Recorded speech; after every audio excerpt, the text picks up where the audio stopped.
Hello mga ka-wonders! So for today's video, samahan nyo kaming mag-interview ng teacher sa isang paaralan dito sa Jensan. So ang napili naming paaralan mga ka-wonder ay ang Fatima Elementary School.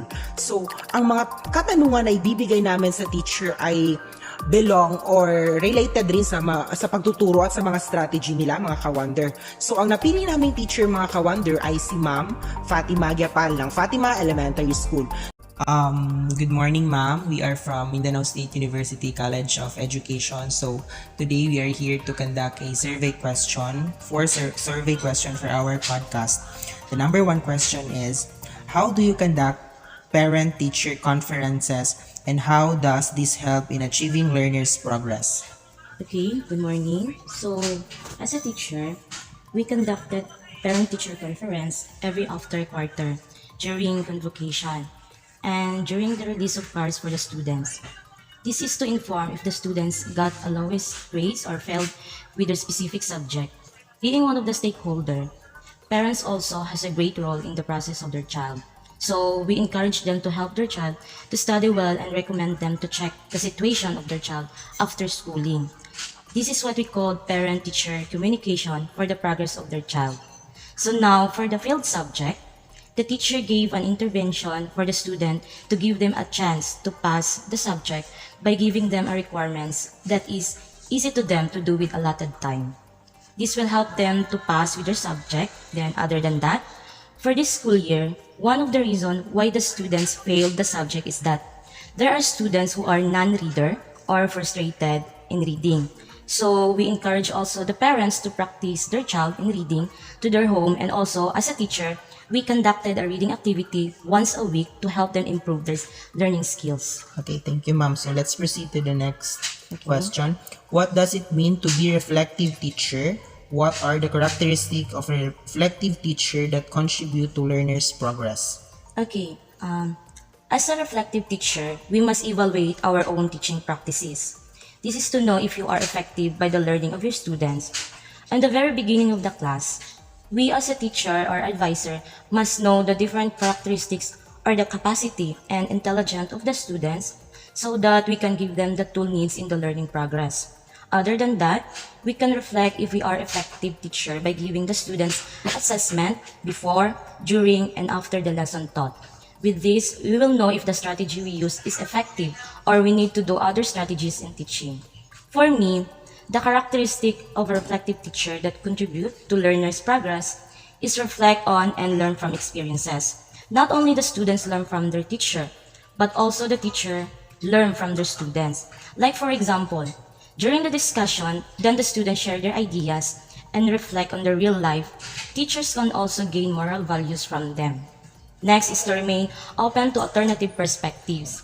As a teacher, we can seek help from our heads or those teachers with long experiences in teaching so that we can improve our teaching strategies, and as long as we are willing to learn more for the progress of the students. Okay, ma'am. Number 3, how are you evaluated as a teacher? How does this evaluation process help you become more effective and efficient? As a teacher, we are evaluated every quarter. There are 4 evaluation being conducted, and that is what we call the classroom observation. Every quarter, first quarter to fourth quarter. The rater of this is your department head or those available master teachers. We can reflect it if our teaching style and strategies are effective through the feedback of the rater and learn from their advices. This can help us more effective in teaching by adapting those advices coming from them. Okay, the last question is, what tips can you give us as student teacher to pursue a career in teaching? Okay, the tips that I can give to you as a student teachers to pursue a career in teaching is that love your profession and embrace it.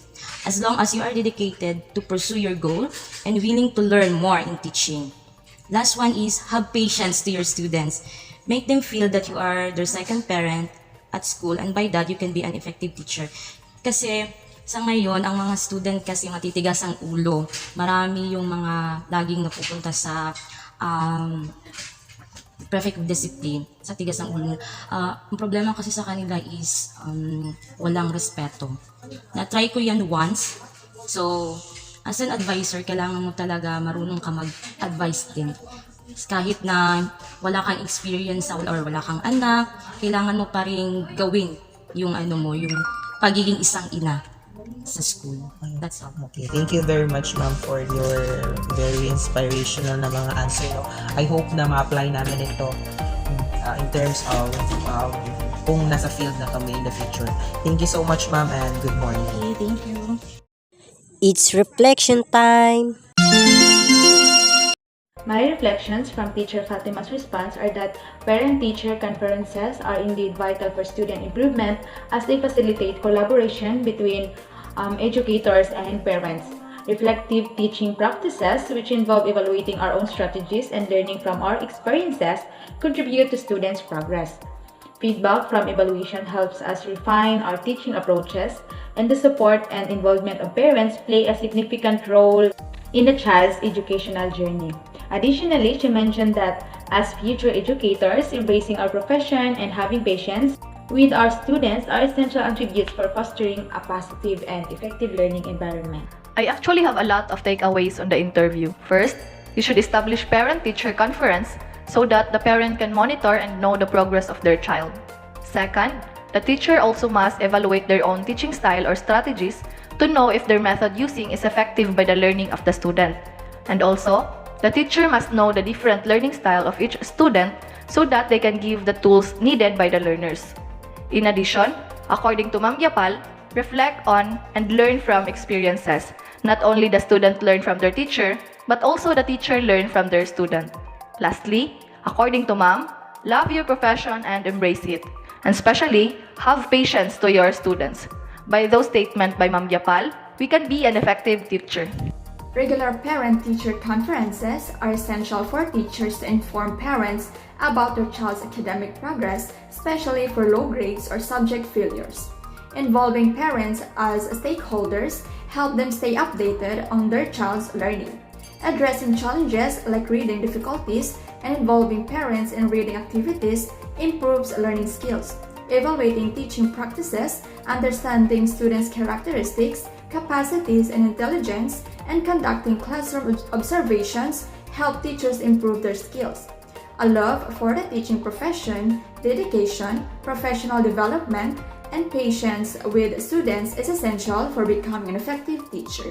The concept of a parent-teacher conference and communication is important for a child progress. The teacher encourages parents to be actively involved in their child's education and recommends checking on their child progress. The intervention provided by the teacher for students who have failed a subject is a great opportunity for them to improve and pass. The teacher encouraged parents to practice reading at home and conduct regular reading activities in class. From this activity that we conducted, a lot of realization comes in my mind. It made me realize that being a teacher is not an easy task, yet it is considered to be a noble profession. A noble profession wherein it exerts and requires so much effort to assess their characteristic, intelligence, and capacity of your student through conducting several styles and strategies in teaching in order for them to learn effectively and efficiently. You tend to adapt the environment within yourself to practice the moral of having patience towards them. Also, the parent-teacher relationship is also important in order for them to know the performance of their children at school. Lastly, these realizations are useful in the long run as we go along in our future to be a teacher. To formally end this podcast, I would like to extend my gratitude and appreciation to Ms. Fatima Gyapal for being the participant of our interview for today. Thank you so much and mabuhay!